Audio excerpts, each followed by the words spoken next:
মেঘা, তুমি আমাকে মাফ করে দাও। তুমি আমার কাছে মাফ চাইবা আর আমি খুব সহজে তোমার মাফ করে দিব। আমি তোমাকে বিয়ে করতে চাই রাতুল। এটা দেখি মেঘনা চাইতে দৃষ্টি। তুমি এভাবে রোদের মধ্যে বাইরে বসে আছো কেন পাগলের মতো? মেঘলার ক্ষমা না পাওয়া পর্যন্ত আমি এভাবেই থাকবো। অনেকের বাচ্চা অদল বদল করে দিয়েছে। আপনি কি মানুষ না অমানুষ? এত বড় একটা জঘন্য কাজ কিভাবে করলেন আপনি? এইভাবে কি আর পাপ মুছে যায়? আমি রাতুলরাজ তোমাকেই বিয়ে করবো, কথা দিলাম। আগের দুইটা বউ রেখে আবার আলাদাভাবে মেয়ে নিয়ে রাত কাটায়। এই তোমরা কে কোথায় আছো দেখো। হ্যালো মেঘলা, রাত কাটানোর জন্য বস্তিতে একটা মাইয়া নিয়ে আইছে। আচ্ছা ঠিক আছে, দাঁড়া আমি আইতেছি।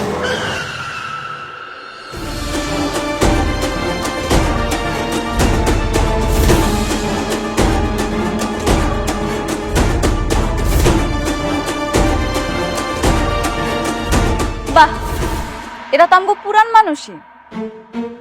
কি ব্যাপার অনেক শান্তাকে নিয়ে আসছো যে? বৃষ্টির কি হয়েছে? বৃষ্টিকে আর ভালো লাগতেছে না?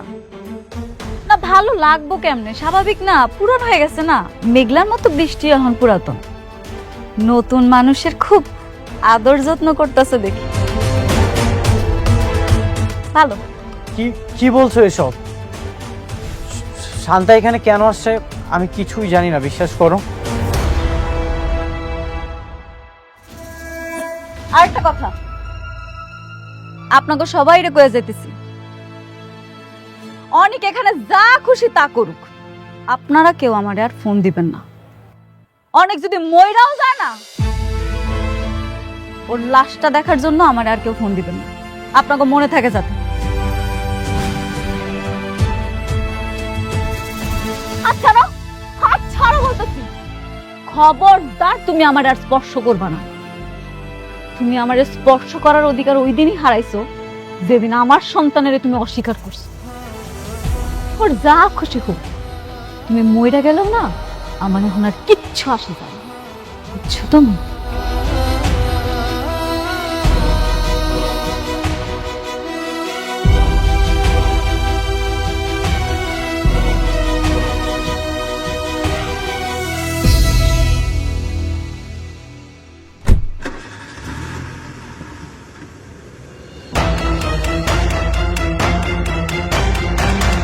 তুই কি চাস?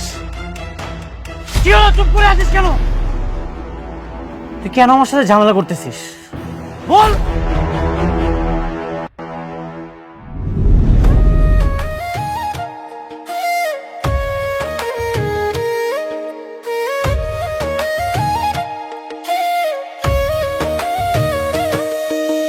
ভাগ্যগুনে পাইলাম তোমায়, ভাগ্যে তো আর রইলা না।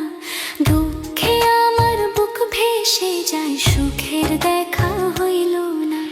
তবু আমি তোমার আশায় কাঁদি দিবারাত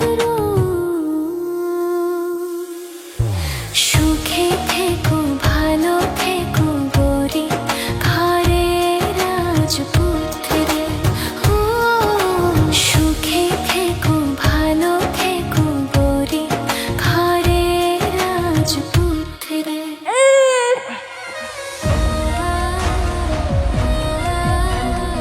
আপনারা আমার জীবনটা বাঁচাইছেন। আমার স্বামী যদি শুনতো এইবারও আমার মরা অবস্থা হয়েছে, তাহলে আমার মাইরাই হালাইতো।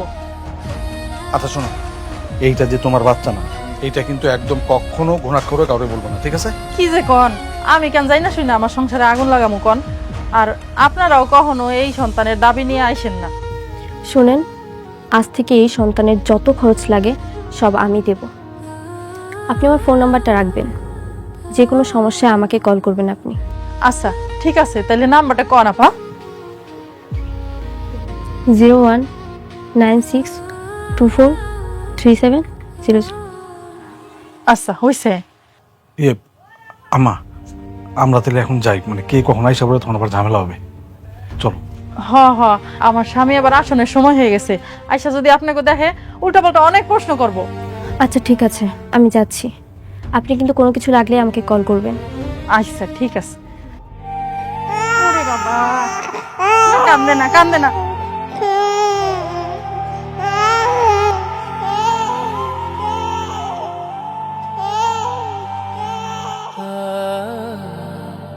কেন এই বাচ্চা কাঁদতেছে কেন? ও দুধ খাসনি? ঠিক মতো দুধ খাস নে, ঠিক মতো যত্ন করবি। একমাত্র সন্তান আমার, তোর যদি যত্ন ঠিক মতো না করিস তোর কিন্তু খবর আছে। কাজটা ঠিক হলো না আঙ্কেল। আমার বারবার মনে চাচ্ছে অনেককে গিয়ে সব বলে দিই। একদম খবরদার, এই কথা তুমি মাথায় আনবে না। অনেককে যদি তুমি এই কথা বলো, অনেককে সারা জীবনের জন্য হারাবে। আর অনেকের বউ মেঘলা সোজা আমাদেরকে নিয়ে জেলে ঢুকিয়ে দেবে। আরো কিন্তু এত বড় একটা সত্যি। চুপ থাকো, কিচ্ছু হয়নি, আসো।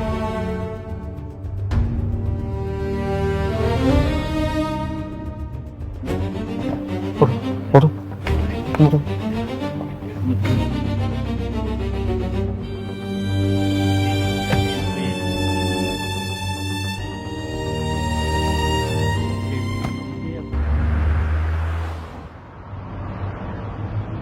এটা আপনি কি করলেন? হ্যাঁ, আমি আপনাকে ডিজাইন দিয়েছি একরকম আর আপনি বিল্ডিং করলেন অন্যরকম। এটা হইলো কিছু?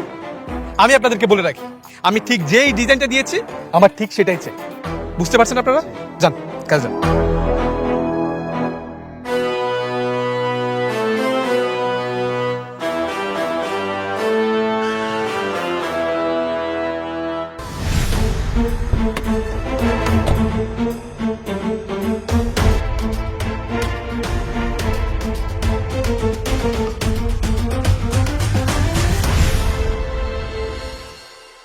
আরে কি ব্যাপার, আপনি এখানে?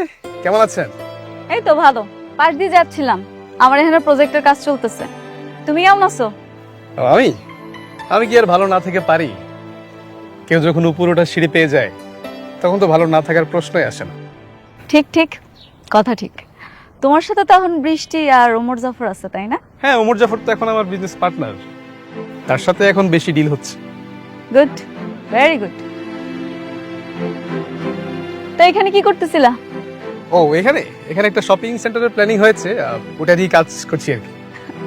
গুড জব, মন দিয়ে কাজ করো, একদিন অনেক বড় বিজনেসম্যান হবা। হবা আমি জানি। অনেকের সাথে যতদিন ছিলাম তার কাছ থেকে আমি অনেক কিছু শিখেছি। বলতে গেলে তার কাছ থেকে আমার সবকিছু শেখা, এটা আমি কখনো অস্বীকার করতে পারবো না। বাদ দাও না, থাকে সব কথা। কেন? এক সময় তো তার সাথে কথা বলার জন্য, দেখা করার জন্য আমাকে খুব রিকোয়েস্ট করতেন, এখন কি হলো? করতাম, সময় পাল্টায় গেছে।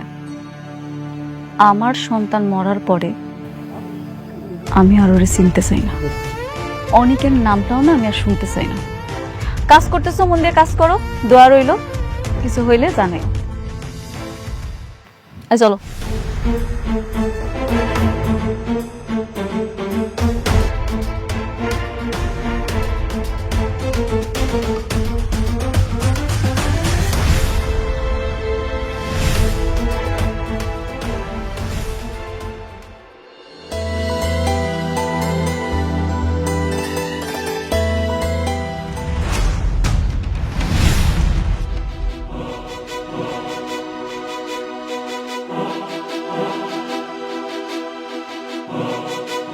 তুমি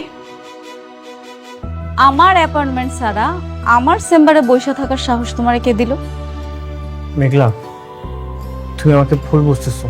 সেদিন আমি শান্তাকে নিয়ে আসিনি, ঠিক তুমি চলে যাওয়ার পরে ও স্বীকার করেছে এই সব কিছু রাতুলের চক্রান্ত। তা আমি কি করব? আমার এগুলো শোনাতে আসছো কেন? তুমি কি ভাবছো আমি শালিমা চৌধুরী? তোমার মতো সস্তা বস্তি মার্কা লোকের কথা শোনার কোনো সময় আমার কাছে নাই। এই তুমি জানো না, তোমারে দেখলে আমার মৃত বাচ্চার কথা মনে পড়ে যায়। তারপর তুমি কেন আসো আমার কাছে? বারবার বলছি না তুমি আসবা না? কারণ আমি চাই না তুমি আমার থেকে দূরে থাকো। আমি তোমারে ভুল বুঝিনি। তোমারে দেখলে আমার খালি কোলটা উপহাস করে। তুমি আমার সন্তানের খুনি। তুমি কেন আসো বারবার আমার সামনে? আমি তোমাকে অনেক ভালোবাসি, সারা জীবন এভাবেই ভালোবাসতে চাই। এই জন্য কিন্তু আমি সব কিছু ছেড়ে দিয়েছি। আমি এখন বস্তি দেখিয়ে আছি, সেখানেই পড়ে আছি। কোটি টাকার ব্যবসা, বিলাসবহুল জীবন, গাড়ি, সবকিছু কিন্তু ছেড়ে দিয়েছি শুধুমাত্র তোমার আশায়। আমি চাই তুমি আমাকে ক্ষমা করে দাও। তোমার মুখে ভালোবাসার কথাটা মানায় না। আর তুমি কি ভাবছো বস্তিতে গিয়া থাকলে সবকিছু ঠিক হয়ে যাইব? কোনো কিচ্ছু ঠিক হইব না। অনেক তুমি থাকো বস্তিতে আর আমি থাকি এসি রুমে। আমি এখন হয়তো বা শালিমা চৌধুরী, আমার অনেক ধন সম্পদ আছে, কিন্তু আমার মনের ভিতরে কি বইতেছে, আমি কতটা কষ্টে আছি সেটা তুমি বুঝবা। প্রতি রাতে আমি যে ঘুমাইতে পারি না সেটা তুমি কি করে বুঝবা কও? মেঘলা, আমি তোমার সেই পুরো ক্ষতটা সারিয়ে দিতে চাই। ঠিক আছে, তুমি দরকার হলে তোমার এই অফিসে আমাকে একটা চাকরি দিয়ে দাও, যে কোনো পোস্টে। এটার মাধ্যমে তো অন্তত আমি তোমাকে একটাবার দেখতে পারবো, সবসময় তোমাকে আমি সরি বলতে পারবো। তুমি আমাকে ক্ষমা করে দাও। তুমি এখন এইটাই চাও অফিসের সবাই আমার নিয়ে হাসাহাসি করুক, তাই না? না না, আমি এইগুলো চাই না। দরকার হলে আমি ভিখারি হয়ে যেতে পারবো, কিন্তু আমি বাইরের মানুষটা হতে চাই না। এসব অবাস্তব কথা বলতে আসবা না। তোমার মতো খুনি আর অকৃতজ্ঞরে আমি চাকরি দিতে পারবো না। এটা শালিমা গ্রুপ অফ কোম্পানি, তুমি মনে রাখো। মেঘলা, অন্তত একবার। আমি মেঘলা না, আমি শালিমা। আমার কাজ আছে, তুমি এখান থেকে যাও। যাও বলতেছি। কিলো কথা শুনতেছো না? যাও।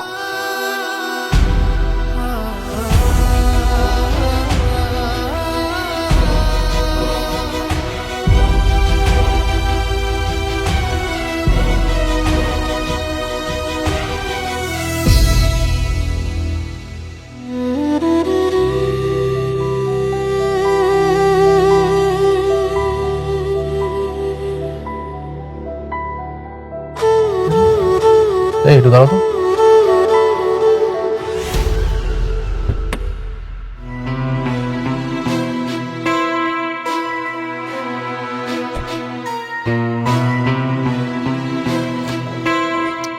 আরে বন্ধু, তুই এই তীব্র রোদের মধ্যে একা একা হেঁটে যাচ্ছিস, তো তো শরীর খারাপ করবে। ধর ছাতা নে। তোর ছাতার ছায়া আমার মাথার রোদটুকু আড়াল করতে পারবে, কিন্তু আমার বুকের ভেতরে যে জ্বলন্ত আগুন, সেটা নিভিয়ে দিতে পারবে না। দেখ, সহানুভূতি আর করুণার মধ্যে যে একটা সীমারেখা থাকে, তুই তো সেটা পার করে গিয়েছিস। তোর এই সব কলহদাতার সমাধান হয়তো আমি না হতে পারি। রাতুল প্লিজ, অন্ধকারে পথ হারানো এই বন্ধুর হাতটা তুই এখন ছেড়ে দে। তুই আমাকে একা থাকতে দে, অন্তত আমাকে আর বিরক্ত করিস না। তুই এসব কি বলতেছিস? আমি তোর বন্ধু, কোটিপতি হয়ে আমি গাড়িতে রাস্তায় রাস্তায় ঘুরতেছি, আর তুই আমার বন্ধু হয়ে রাস্তার ফকিরের মতো রাস্তায় রাস্তায় ঘুরতেছিস। এটা কেমন না? আমি কোনোভাবে মেনে নিতে পারতেছি না এটা। তুই তো এটাই চাইতে। এখন আমি কোটিপতি থেকে গরিব হয়ে গেছি, তোর তো এখন অনেক আনন্দ হওয়ার কথা। দেখ, আসলে চাইতাম যে তুই গরিব হ, কিন্তু তুই এতটা গরিব হবে আমি কখনো কল্পনা করতে পারিনি, যে একদম রাস্তার ফকির হয়ে যাবে। রাতুল, তোর জন্য সবকিছু হয়েছে। তুই যদি জিএনএসের রিপোর্টটা চেঞ্জ না করে দিতি, আমার সন্তানটা মারা যেত না। তুই যা কিছু চেয়েছিস সবকিছু তো পেয়েছিস, আমার সকল সম্পত্তি, সবকিছু। এখন তুই আর আমাকে আর বিরক্ত করিস না। দেখ, তুইও তো একটা বিজনেসম্যান ছিলি, আমি তো একটা বিজনেসম্যান। তুই বিজনেসম্যানের কথাটা বুঝবি, আর একটু উপরে উঠতে গেলে না এই সামান্য এতটুকু কাজ করতেই হয়। আমার আসলে কোনো উপায় ছিল না। তোর মতো বন্ধু আমার শত্রুদেরও যেন না হয়। তুই একটা শয়তান। আরে বন্ধু, অন্তত ছাতাটা নিয়ে যা। আয় রে বন্ধু আমার, তুই যে একা একা হেঁটে যাচ্ছিস, এটা দেখে আমার হেভি শান্তি লাগতেছে। আর বাইরে তো আসলেই অনেক রোদ, তো পেনটা আমি বুঝি, আবার আমার শান্তি লাগাটাও বুঝি।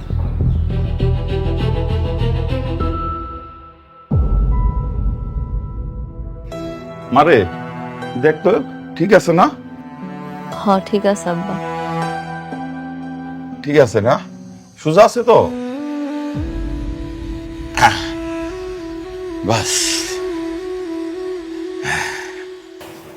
আচ্ছা, ছবিটা এখানে না রাখলে হইতো না। তুই তো সারাদিন এই ছবিটা দেখবি আর মনে মনে কষ্ট পাবি। দরকার আছিল আম্মা, মানুষের তো কষ্ট পাওয়ানোর লেগে একটা স্মৃতি লাগে। আমার কাছে আমার সন্তানটার কোনো স্মৃতি নেই। আমি কি লেগে বাচ্চা রয়েছি, এখন এই ছবিগুলো আমার সম্বল। আচ্ছা আম্মা, তোমার একটা কথা জিগাই, আমার বাবুরা দেখতে কেমন আছিল গো? মারে কি হইল আম্মা, কথা কইতাছো না কেন? আমার বাবুরা দেখতে কি আমার মতো আছিল? ওর চোখগুলান কি আমার মতো বড় বড় আছিল? ওর নাকটা কি আমার মতো আছিল আম্মা? মারে তখন তো তুই অজ্ঞান ছিলি, একেবারে মরি মরি অবস্থা। তখন তোরে দেখুম না বাচ্চা দেখুম, আমরা তো মা বাচ্চাটারে ভালো করে দেখি নাই, সময় পাই নাই। তাও তো তোমরা ওরে কবর দেওয়ার আগে একটা নজর দেখতে পারছো, আমি তো ওরে শেষ দেখাটাও দেখতে পারি না। কি অভাগী আমি, আমি আমার সন্তানের একটা নজর দেখতে পারি না। মারে কষ্ট পাইস না, আল্লাহ যা করে মঙ্গলের জন্যই করে। আল্লাহ কি ভালো লেগে করলো মা, আল্লাহ আমার কি ভালো করলো, আল্লাহ আমার কেন বাঁচায় রাখলো।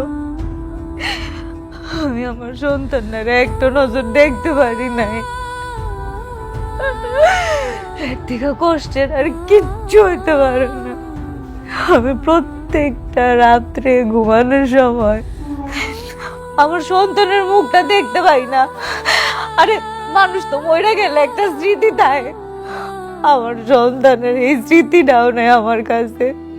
আমি কি আঁকড়ায় ধরা কাঁদবো, আমি কি আঁকড়ায় ধরা বাচ্চা থাকবো, আমার কিচ্ছু নাই। আল্লাহ আমার এত বড় শাস্তিটা কেন দিল?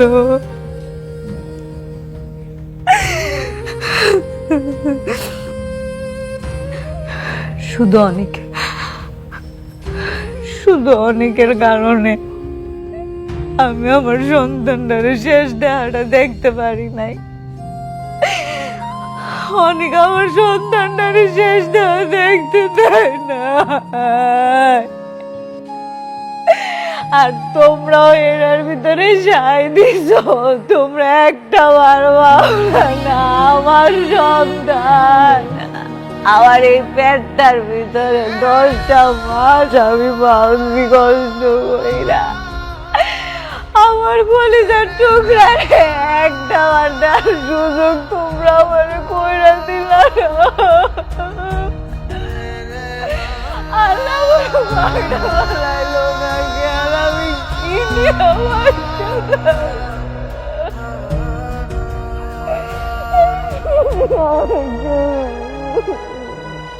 কিছুই শেষ হয়নি বাবা, বাচ্চাটা এত সুন্দর, একদম অনেকের মতো চেহারা। মা এখন এসব বলে কি হবে বল? সন্তানকে তাদের বাবা মার কাছে তো আমরা ফিরিয়ে দিতে পারবো না। বাবা তুমি একবার ভেবে দেখো, আমার সন্তান হবে না, এটা শুনে আমার কত কষ্ট।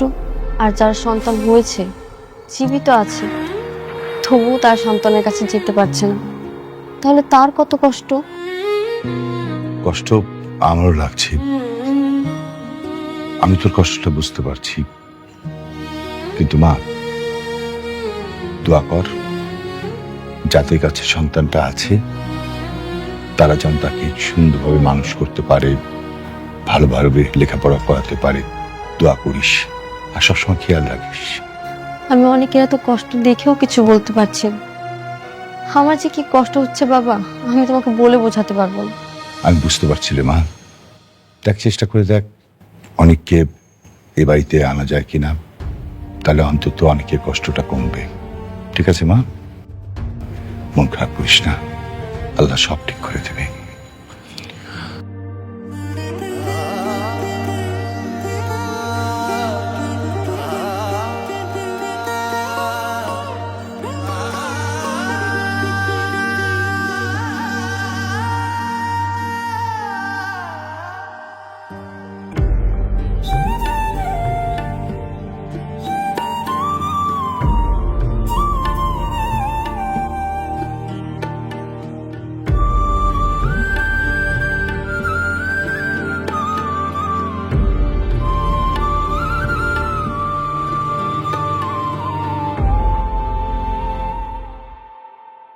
যেহেতু আমরা এটা কমপ্লিট করে ফেলছি তাহলে নেক্সট আমরা এটা প্ল্যানিং করবো, হ্যাঁ?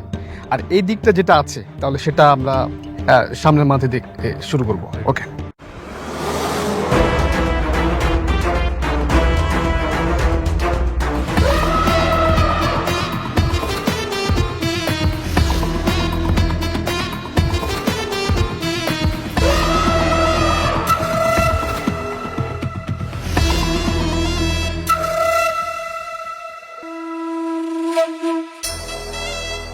সাবির, জলে নেমে কুমিরের সাথে লড়াই, সাইড থেকে তুমি আমার লোক নিয়ে আসছো কেন? জলে নেমে কিভাবে কুমিরের সাথে লড়াই করতে হয় সেটা তো তোমার কাছ থেকে শেখা। কেন তোমার মনে নেই অনেকের কাছ থেকে তার সব শ্রমিক তুমি নিয়ে এসেছিলে? টক্কর, আমার সাথে টক্কর দিলে তার পরিস্থিতি কি হয় তুমি অনেকটা দেখে বুঝতে পারো নাই? পরে সামাল দিতে পারবা? আমার লেভেলটা না তোমার মতো এরকম নিচু স্থানে না। আমার কোম্পানির লেভেল এখন শালিমা বিল্ডার্স গ্রুপের মতো হাই। তাই হুমকি দিয়ে তুমি আমার একটা চুলো ছিটতে পারবো না।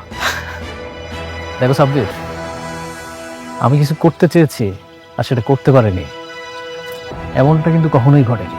আজকের পর থেকে আমার শত্রুর লিস্টে তোমার নামটা খুব সুন্দরভাবে লেখা থাকবে। খেলা হবে। ওকে, আমি অপেক্ষায় থাকলাম, দেখি তুমি কত দূর খেলতে পারো। ওকে, see you soon.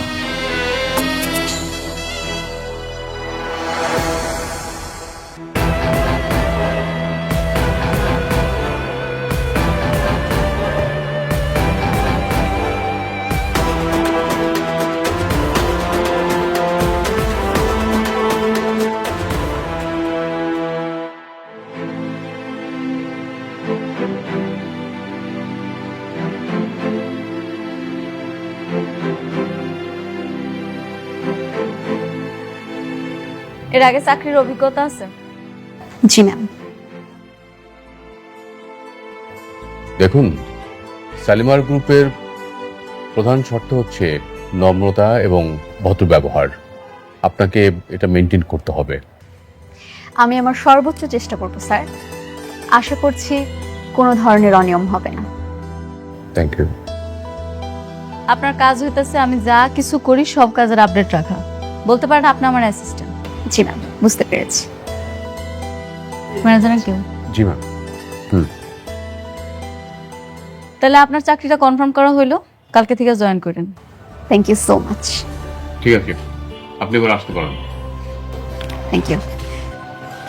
আসসালামু আলাইকুম।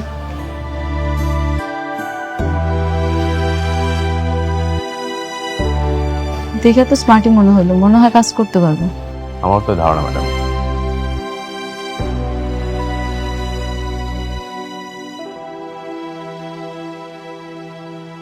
Hello baby. আমার চাকরি তো হয়ে গেছে।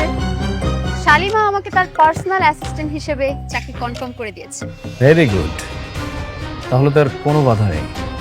শোনো, তোমাকে আমি ঠিক যেভাবে যেভাবে বলেছি তুমি ঠিক ওইভাবে করবে। Okay baby. Okay baby.